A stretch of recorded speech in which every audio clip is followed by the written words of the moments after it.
దేవుని నామమునకు స్తోత్రం కలుగును గాక. మీ అందరికీ నా యొక్క హృదయపూర్వక వందనాలు తెలియజేస్తున్నాను.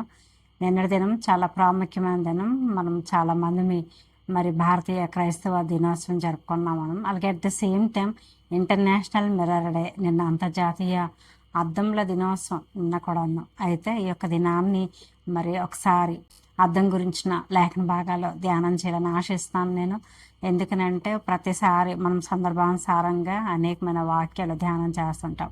ఫాదర్స్ డే అని, మదర్స్ డే అని, ఇలాగ ఫ్రెండ్షిప్ డే అని, ఇలాగ రకరకాల డేలు వస్తూ ఉన్నాయి.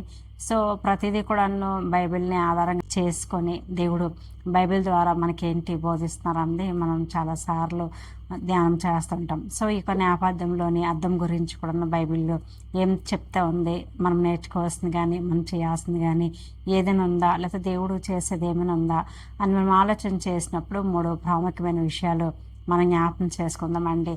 ఫస్ట్ థింగ్ ఏంటంటే అద్దము అనేది మనము ఎలాగున్నామో మనకు చూపించేది.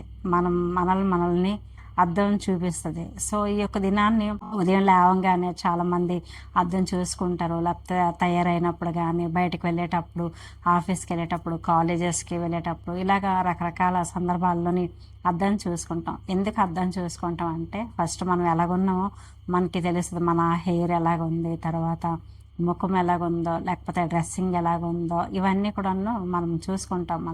మనం ఎలాగో ఉన్నామో అది చూపించేది అద్దం. కాబట్టి బైబిల్ గ్రంథంలో మనం చూసుకునేటప్పుడు బైబిల్ గ్రంథంలోని వాక్యం కూడాను ఈ రీతిగా తెలియచేస్తుంది. రండి యాకోబు రాసిన పత్రిక మనం చూద్దాం. యాకోబు రాసిన పత్రికలోని 1వ అధ్యాయంలోని 22వ వచనంలో ఇలాగా రాస్తూ ఉన్నాడు. మీరు వినివారు మాత్రమై ఉండి మిమ్మల్ని మీరు మోసపుచ్చుకొనకుండా వాక్య ప్రకారము ప్రవర్తించేవారిని ఉండుడి. ఎవడైనను వాక్యంను వినివాడై ఉండి దాని ప్రకారము ప్రవర్తింపని వాడైతే వాడు అద్దములో తన సహజ ముఖమును చూచుకొను మనుష్యుని పోలి ఉన్నాడు అని చెప్తున్నాడు. 24వ వచనం కూడా చదువుతున్నాను నేను. వాడు తన్ను చూచుకొని అవతలకు పోయి తానెట్టివాడో వెంటనే మర్చిపోను కదా అని చెప్తున్నాడు. సో ఇక్కడ మనం చూసుకునేటప్పుడు అద్దంలోని మనం చూడంగానే మనం ఎలాగున్నామని మనకు తెలుస్తుంది కదా. అయితే బయటకు వెళ్ళేటప్పుడు మనం దాన్ని మర్చిపోతాం అని చెప్తున్నారు. అంటే ఇక్కడ దేనితోటి అద్దమును సంబోధిస్తున్నారు, పోలుస్తున్నారు అని మనం చూసుకునేటప్పుడు వాక్యంతో పోలుస్తున్నారు. అంటే పై వచనాల్లో మనం చూసుకునేటప్పుడు అక్కడ రాస్తారు అనమాట, వాక్యము వినివారు మాత్రమే కాకుండా దాన్ని పాటించే వారంగా ఉండాలి అని చెప్పేసి ఇక్కడ తెలియచేస్తున్నారు. సో బైబిల్ గ్రంథంలో మనం చూసుకునేటప్పుడు చాలామంది ఎగ్జాంపుల్స్ మనకు కనబడతారు. ఈ యొక్క దినాన్ని బైబిల్ గ్రంథంలోని మన తాలూకా జీవిత ప్రయాణంలో మనం అనేక మందిని కూడా చూస్తూ ఉంటాం. వాక్యం వినడం చాలా మందికి ఇష్టం ఉంటుంది. చాలామందికి లేకపోతే ఎవరెవరో వాక్యం చెప్తే వినడము చాలా ఆసక్తికరంగా ఉంటుంది.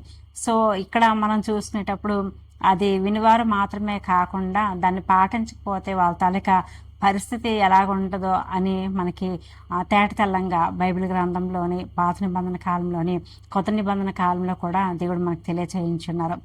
ఉదాహరణకి మనం కొత్త నిబంధనలో చూసుకునేటప్పుడు పరిసయ్యులు, సద్దుకాయలు వీళ్ళందరికీ కూడాను వాక్యం తెలుసు, కానీ దాన్ని ఎవరు కూడాను పాటించేవారు కాదు. ప్రతిసారి కూడాను వాళ్ళు దేన్నైనా సరే తప్పు చూపిద్దాము, లేకపోతే ఇంకా ఇన్సల్ట్ చేద్దామనో, లేకపోతే నేరం మోపుదామనో, నింద మోపుదామనో ఈ రీతిగా చూసేటటువంటి క్యారెక్టర్ అనమాట. సో అటువంటి వాళ్ళు వాక్యంను మరి అంగీకరించేవారు కాదు, లేకపోతే దాన్ని అవలంబించేవారు కానట్లుగా మనకు తెలుస్తూ ఉంది. అలాగనే ఇంకా చాలా బెస్ట్ ఎగ్జాంపుల్ మనం చూడాలనుకునేటప్పుడు బైబిల్ గ్రంథంలోని ఇస్కరియోతు యోధాని మనం చూడవచ్చు. మత్తయి రాసిన సువార్తలోని 10వ అధ్యాయంలోని మొదటి 4 వచనాలు మనం చూసుకునేటప్పుడు యేసుప్రభువారి యొక్క 12 మంది శిష్యుల్లోని ఒకడగు ఇస్కరియోతు యోధ మరి ఆయన పిలుచుకునేటప్పుడు ఆయన శిష్యుల్ని సువార్తకు పరిచర్య చేస్తున్న నేపథ్యంలోని ఇతను కూడాను సువార్తకు వెళ్ళే పరిస్థితులు కనబడితే, అలాగనే యేసుప్రభువారిని వెంబడించిన పరిస్థితులు కనబడితే, యేసుప్రభువారు ఎక్కడెక్కడైతే మిరాకల్స్ చేస్తున్నారో, హీలింగ్స్ చేస్తున్నారో, డెలివరెన్స్ చేస్తున్నారో అవన్నీ కూడా చూసి ఆస్వాదించి వాటన్నిటిని కూడా అనుభవించారు. కానీ మరి తన యొక్క మనస్సు అలాగుంది అని మనం ఆలోచన చేసినప్పుడు అవేమి కూడాను ఆయన తాలూకా హృదయంలోనికి తీసుకోలేదు. ప్రతిదీ కూడాను తన కళ్ళతో చూసి చెవులతో విన్నే వాడుగానే ఉన్నారు, కానీ పాటించేవారుగా లేరు. కాబట్టి మరి మీరేమనుకోవద్దు, ఒక చిన్న డెమో చూపించడానికి ఆశపడుతున్నాను. అతని తాలూకా పైరూపం మేబీ ఇలాగ ఉండొచ్చు, లోపల అంతా కూడా ఒక కుళ్ళు కపటంతో ఇలాగా ఆయన తాలూకా హృదయం ఉంది. అయితే ఈ లోపల బయటే ఎవరైనా అవుట్వర్డ్ చూస్తారు కానీ ఇన్వర్డ్ ఎవరికి కూడా తెలియదు కదా. సో ఇప్పుడు ఆ యొక్క ఇన్వర్డ్ ఎవరికి తెలుస్తుంది? దేవుడికి మాత్రమే తెలుస్తుంది. కాబట్టి దేవుడు కూడాను ఆయనకి చాలా సార్లు శిష్యులతో పాటు ప్రేమిస్తున్నప్పటికీ కూడాను అతను సరి చేయబడడానికి దేవుడు అతనికి ఒక ఆఫర్ ఇచ్చారండి. బైబిల్ గ్రంథంలో మనం చూసినప్పుడు యోహాను రాసిన సువార్తలోని 13వ అధ్యాయంలోని మొదటి 11 వచనాలు మనం చూసుకునేటప్పుడు యేసుప్రభు వారు శిష్యులందరి యొక్క పాదాలు కడుగుతున్నారు. పాదాలు కడిగేటప్పుడు ఆ ఇక శిష్యుల్లోని ఇక ఇస్కరియోతు యోధా కూడా ఉన్నారు. అప్పుడైనా సరే ఆయనకు మారు మనసు వస్తుందేమో అని యేసుప్రభు వారు చెప్తున్నారు. పరలోక రాజ్యం ఎలాగ ఉంటుంది, మీరు ఎలాగ ఉంటారు, నేను ఎందుకు వచ్చాను, నేనేంటి, మీరు ఎలాగ ఉండాలంది అక్కడ బోధించారు. కానీ అప్పుడు కూడా ఆయన ఏది కూడా మనసులోకి తీసుకోలేదండి. ఇంకా మనం చూసినప్పుడు మత్తయి రాసిన సువార్తలోని 27వ అధ్యాయం 26వ అధ్యాయంలోని 50 వచనం మనం చూసినప్పుడు యేసుప్రభు వారిని అప్పగించడానికి వస్తారనమాట. అప్పగించడానికి వచ్చినప్పుడు అప్పుడు కూడా యేసుప్రభు వారు ఈ రీతిగా చెప్తారు, ఇగో స్నేహితురా. ఇంగ్లీష్ బైబిల్లో మనం చూసుకుంటే స్నేహితుడా అని ఉంటుంది, తెలుగు బైబిల్లోని చెలికాడ అని ఉంటుంది. ఆయన వచ్చి వెతుకుతూ ఉంటే ఇదిగో నువ్వు నన్ను వెతుకుతున్నావు కదా, నేను అప్పగించబడ్డానికి అని చెప్తున్నారు. అంటే ఆ యొక్క ఛాన్స్లోనే సరే అయ్యో 3.5 సంవత్సరాలు ఈయనతో పాటు తిరిగాను కదా, ఈయన నన్ను ఎంత ప్రేమించారు, ఈయన వచ్చిన తాలూకా విషయం ఏంటి అని చెప్పి ఒక ఆలోచన వస్తుందేమో, అప్పుడైనా సరే రిపెంట్ అవుతారేమో అని అనుకున్నారు. కానీ ఆ యొక్క సమయంలో కూడా రిపెంటెన్స్ రాకపోవడం అంది మనం చూస్తున్నాం. కాబట్టి తను ఏం చేయాలనుకున్నాడో అదే చేస్తూ ఉన్నాడు. మరి యేసుప్రభు వారిని తను అప్పగించినట్లు మనం చూస్తూ ఉన్నామండి. సో ఈ దినాన్ని మనం జ్ఞాపకం చేసుకునేటప్పుడు అద్దము బయటికి మనం ఎలాగున్నామో మనకు చూపిస్తుంది, కానీ లోపల ఎలాగుందామన్నది అర్థం చూపించదు. అప్పుడప్పుడు డాక్టర్స్ మనకి ఏదైనా అనారోగ్యం వస్తే మరి ఆ టెస్టులు రాస్తారు. టెస్టులు రాసేటప్పుడు లోపల జబ్బు ఏంటుందని తెలుస్తుంది. అలాగని మనసు ఏంటుందో తెలియాలనంటే దానికి కూడా ఏమైనా టెస్టులు ఉన్నాయా అని మనం ఆలోచన చేసినప్పుడు దేవుని తాలూకా వాక్యం మాత్రమే. దేవుని తాలూకా వాక్యము మనకి హృదయంలోని ఏ జబ్బు ఉందంది మనకి తెలియచేస్తుంది. అయితే దేవుడి దగ్గర డాక్టర్ దగ్గరికి వెళ్ళినప్పుడు మరి డాక్టరు మనకి జబ్బుకి ఇచ్చిన ప్రిస్క్రిప్షన్ చూసి ఆ యొక్క మందులు మంచివి రాసారో లేదో చూసి కొనడం వలన ఏమాత్రం కూడా ప్రయోజనం లేదు. ఆ మందులన్నీ ఇంటికి వచ్చినాక డాక్టర్ చెప్పినట్టుగా వేసుకునేటప్పుడే ఆ యొక్క రోగం అంది తగ్గుతుంది. సో వాక్యం కూడాను మన యొక్క జీవితాల్లో కూడాను అదే రీతిగా కార్యం చేస్తుంది. మన తాలూకా జీవితంలోని ఆధ్యాత్మికమైన జీవితంలో ఎక్కడ ఎలాంటి లోపం ఉంది ఏంటి, దేవుణ్ణి మనకి దూరం చేసేది ఏంటి, సహవాసంను దేవుని తాలూకా సహవాసాన్ని మనకు దూరం చేసేది ఏంటి, ఇవన్నీ కూడాను మనకి వాక్యం తెలియచేసేటప్పుడు ఆ వాక్యము ద్వారా మనము కడుక్కునేటప్పుడు సరి చేసుకునేటప్పుడు మరి లోపల కూడా దేవునికి ఇష్టమైనటువంటి రూపం మనకే కనబడుతుంది. కాబట్టి ఇక్కడ ఆ వాక్యము రాస్తూ ఉన్నారు కదా, బయట ముఖం అద్దంలో చూడంగానే బయటకు వెళ్ళి మర్చిపోతారని చెప్పి. అంటే వాక్యము చూసినంత మాత్రాన విన్నంత మాత్రాన కాదు, దాన్ని పాటించకపోతే ఇలాగ ఉంటారని తెలియచేస్తాం. మొట్టమొదటి మనం చూసినప్పుడు అద్దం అనేది మనం ఎలాగున్నామో చూపించేది. రెండవది మనం చూసినప్పుడు అద్దంలో మనల్ని మనం చూసుకున్న తర్వాత ఎక్కడైనా ఏదైనా లోపం ఉంటే, అంటే హెయిర్ స్టైల్ సరిగా లేకపోయినా, మన డ్రెస్సింగ్ సరిగా లేకపోయినా, లేకపోతే ఏదైనా ఒక తయారీ అలంకరణ సరిగా లేకపోయినా వెంటనే మనం అర్థం చూసుకొని సరిగా అన్నీ కూడా సరి చేసుకుంటుంటాం. ఇలాగ ఉండాలి, లేకపోతే పౌడర్ రాసుకోవడం, ఇవన్నీ కూడా బయటికి వెళ్ళేటప్పటికి ఆక్వర్డ్గా ఉండకూడదు అని చెప్పేసి మన బాహ్యంగా ఇవన్నీ కూడా తయారవుతూ ఉంటాం మనం. సో వాక్యం దగ్గరకు వద్దాం. మనం వాక్యం దగ్గరకు వచ్చేటప్పటికి కూడాను వాక్యం కూడాను మనల్ని ఆధ్యాత్మికంగా ఇన్నర్ నుంచే మనకి ఒక ట్రాన్స్ఫర్మేషన్ అనుగ్రహించేది, రూపాంతరతను అనుగ్రహించేది. కాబట్టి బైబిల్ గ్రంథంలోని ఎవరెవరి యొక్క జీవితాల్లో ఇక ఇన్నర్ ట్రాన్స్ఫర్మేషన్ జరిగింది అని మనం ఆలోచన చేసినప్పుడు సౌలు గారిని మనం జ్ఞాపకం చేసుకుందామండి. అపోస్తులు రాసిన కార్యంలోని 9వ అధ్యాయం దగ్గరికి వచ్చేటప్పటికి ఇక సౌలు అనే ఆయన వాక్యం తెలిసిన వ్యక్తి మరి తాను నమ్మింది, తాను చదివింది, తాను నేర్చుకుంది, తాను అన్నీ కూడాను అదే కరెక్ట్ అని చెప్పి తను నమ్మి అదే రీతిగా చేసినవాడు. అయితే అది దేవునికి గాయం చేసేది, దేవునికి వ్యతిరేకంగా చేసినటువంటి కార్యము. కాబట్టి అపోస్తులు రాసిన కార్యంలోని 9వ అధ్యాయం మనం చూసుకునేటప్పుడు మరి దమస్కు మార్గం దగ్గర రాగానే దేవుడు తన్ను తాను ప్రత్యక్షపరచుకొని నువ్వు నన్ను బాధ పెడుతున్నావు, నన్ను హింసిస్తున్నావు అని చెప్పగానే సౌలు పౌలుగా మారడం అంది మనం చూస్తున్నాం. గొప్ప ట్రాన్స్ఫర్మేషన్ కదా. కాబట్టి దీని గురించినటువంటి ఒక వాక్య భాగం పౌలు గారు ఇలాగ రాస్తున్నారు. ఏమని రాస్తున్నారంటే కొరింథీయులకు రాసిన పత్రికలోని 3వ అధ్యాయం 2 కొరింథీ పత్రిక 3వ అధ్యాయం 18 మనం చూసుకునేటప్పుడు ఇలాగ రాస్తున్నాడు. మనమందరమును ముసుగులేని ముఖంతో ప్రభు యొక్క మహిమను అద్దము వలె ప్రతిఫలింప చేయొచ్చు, మహిమ నుండి అధిక మహిమను పొందుచు ప్రభువు ఆత్మచేత ఆ పోలికగానే మార్చబడుచున్నాము అని రాస్తున్నాడు. అంతవరకు కూడా ఒక హింసకుడుగాను ఆయన తిమోతికి రాసిన పత్రికలు ఇలా రాస్తారు. నేను పూర్వము హింసకుడను, దోషకుడను, హానికరుడు నేను.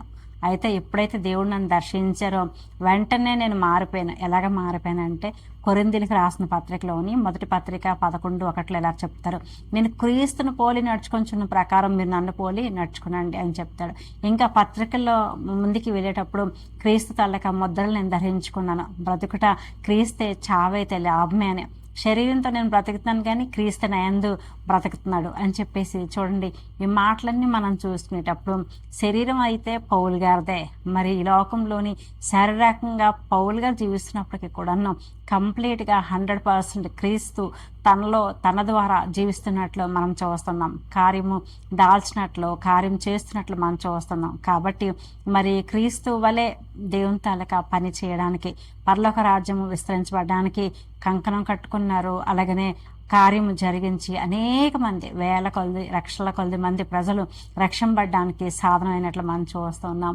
సో ఇంకా మనం చూసినప్పుడు మరి ఇంకా బైబిల్ గ్రంథంలోని ఎవరైనా తప్పు చేస్తే వాళ్ళకి ఏమైనా అవకాశం వచ్చినప్పుడు వాళ్ళు కూడా సరిచేయబడ్డారా అని మనం అనుకునేటప్పుడు యేసుప్రభు వారి యొక్క శిష్యుల్లోని ఒక శిష్యుడైన పేతురు గారు మనకు కనబడతారు. పేతురు గారు కూడాను యేసుప్రభు వారితో తిరిగారు. చావైన బతికైన నీతోనే తండ్రి అని చెప్పాడు.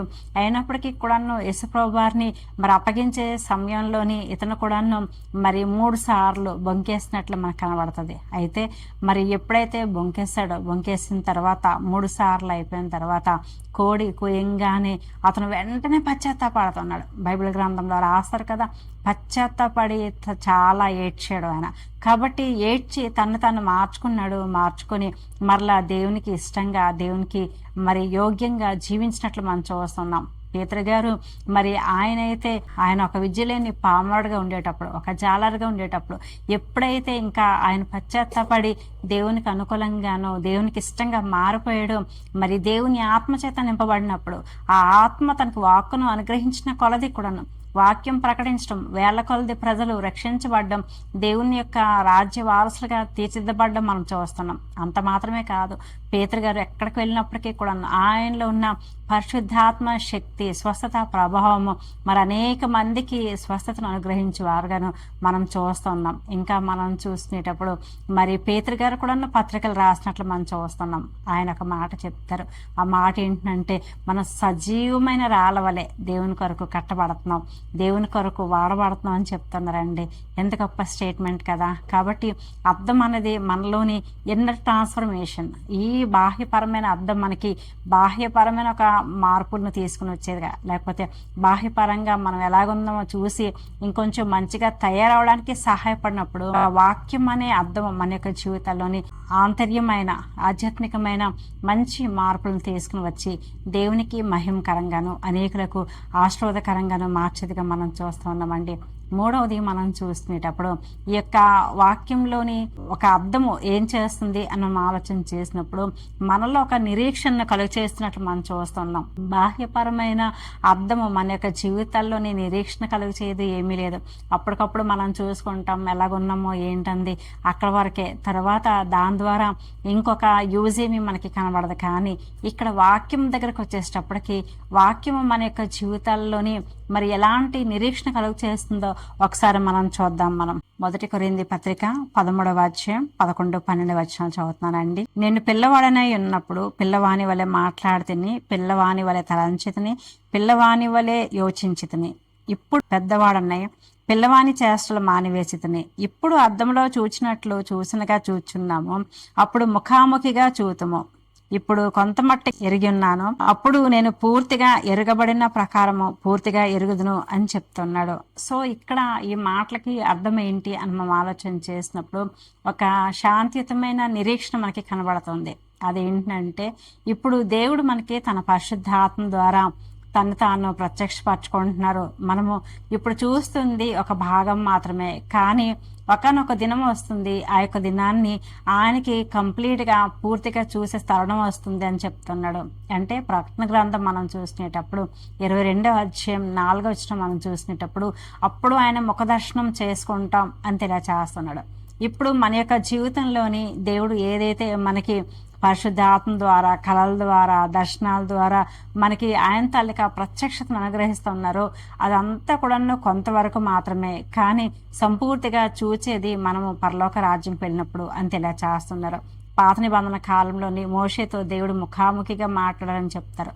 నిర్గమకాండం 3వ అధ్యాయం 11వ వచనం దగ్గరికి రాగానే, అదే నిర్గమకాండం 33వ అధ్యాయం 23వ వచనం మనం చూసుకునేటప్పుడు అక్కడ ఇలా తెలియచేస్తారు, నా వెనుక భాగమే నీకు చూపించను, ఏ నరుడు కూడా నన్ను చూచి బ్రతకలేరు అని చెప్పేసి. కాబట్టి ఇలాగా ప్రతి ఒక్కరూ కూడాను యోబు గారు 42:5లో చెప్తారు.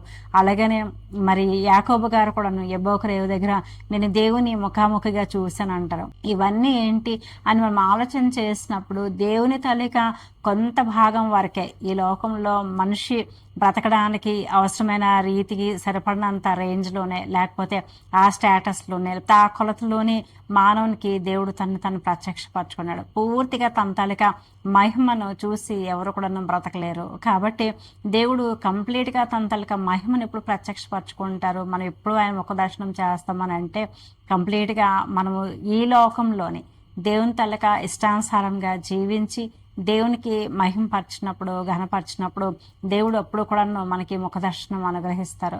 కాబట్టి దావీదు మహారాజు గారు ఆయన తాలూకా కీర్తనలు రాసేటప్పుడు ఇలా రాస్తున్నాడు. 19వ సంకీర్తన మనం చూసుకుంటే ఆఖరి భాగాల దగ్గరకు వచ్చేటప్పటికి తన యొక్క పొరపాట్లు కనుగొనగలవాడేవాడు అని చెప్తాడు. అవును, మన దోషాలు కానీ మన పొరపాట్లు కానీ మనం ఏమీ కనుక్కోలేం. మనం మోషే గారు ఇలా తెలియచేస్తారు. 90వ సంకీర్తన 8వ చరణం దగ్గరకు వచ్చేసారు, కానీ నీ ముఖకాంతిలో మా రహస్య పాపాలు కనబడుచున్నవే అని చెప్పి. సో బయట ఏవైనా తప్పులు చేసేటప్పుడు అందరికీ బయట తప్పులు కనబడతాయి, కాబట్టి వేలెత్తి చూపించడానికి, నిందించడానికి, అవమానించడానికి, గొడవలు చేయడానికి ఎన్నో కారణాలు కనబడతాయి. అదే మనసులోని ఇస్కరియోతు యోధ దేవునితోటే ఉన్నారు.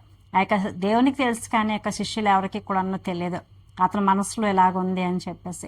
కాబట్టి దేవుడికి తెలుసు, దేవుడు అవకాశం ఇచ్చారు, దేవుడు అవకాశం ఇచ్చిన దాన్ని అతను సద్వినియోగం చేసుకోలేకపోయాడు.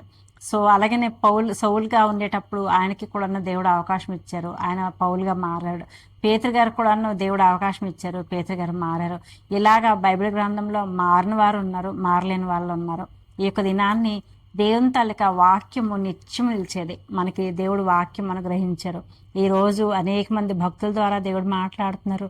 మరి ఎంతో మీడియా ఎంతో విస్తరిస్తూ ఉంది. ఈ రీతిగా దేవుడు మనకి కూడా కళల ద్వారా, దర్శనాల ద్వారా, వాక్యం ద్వారా అనేక రీతిలుగా మాట్లాడుతున్నారు. మనం చేయాల్సింది, మనం తెలుసుకోవాల్సింది ఏంటంటే మనం ఎలాగున్నాం, మనం ఏంటి అని మనం చూసుకునేటప్పుడు దేవుని తాలూకా లేఖన భాగం ద్వారా మనం దేవునికి అనుకూలంగా సరిచేసుకోవాలి, రూపాంతరత పొందుకోవాలి. అప్పుడు దేవుడు తన తాలూకా సమరూపం గలవారుగా మనల్ని మారుస్తారు, ఆయన తాలూకా పోలిక చొప్పున మనల్ని మారుస్తారు. తర్వాత మనం చూసుకునేది ఏంటంటే మరి ఈ లోకంలోనే ఇలాగా ఆయన తాలూకా సమరూపంగా మార్చబడినప్పుడు, ఆయన పోలిక మనం మార్చబడినప్పుడు ఆయన తాలూకా ముఖదర్శనాన్ని మనకి దేవుడు అనుగ్రహిస్తారు. కాబట్టి ఈరోజు మరి మిర్రర్స్ డే రోజున దేవుడు మనతో మాట్లాడుతున్నారు.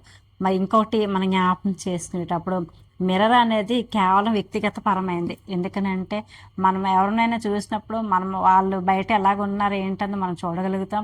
మనల్ని ఎవరైనా చూసినప్పుడు మరి మనం ఎలాగున్నామో ఏంటంటే వాళ్ళు చూడగలుగుతారు. కానీ మనం ఎలాగున్నామో మనమే చూడాలనుకునేటప్పుడు అద్దం మాత్రమే సహాయపడుతుంది కదా. కాబట్టి వాక్యం అనే అర్థంలోని మనం చూసుకొని మనల్ని మనం సరి చేసుకొని మనము ఆశ్రయించబడాలి, మనము రక్షించబడాలి, మనము దేవుని తలక రాజ్యంలోని వారసులుగా అవ్వాలి.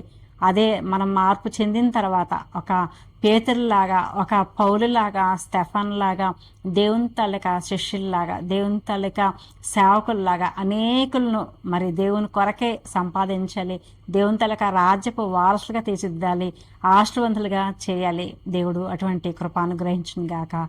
God bless you.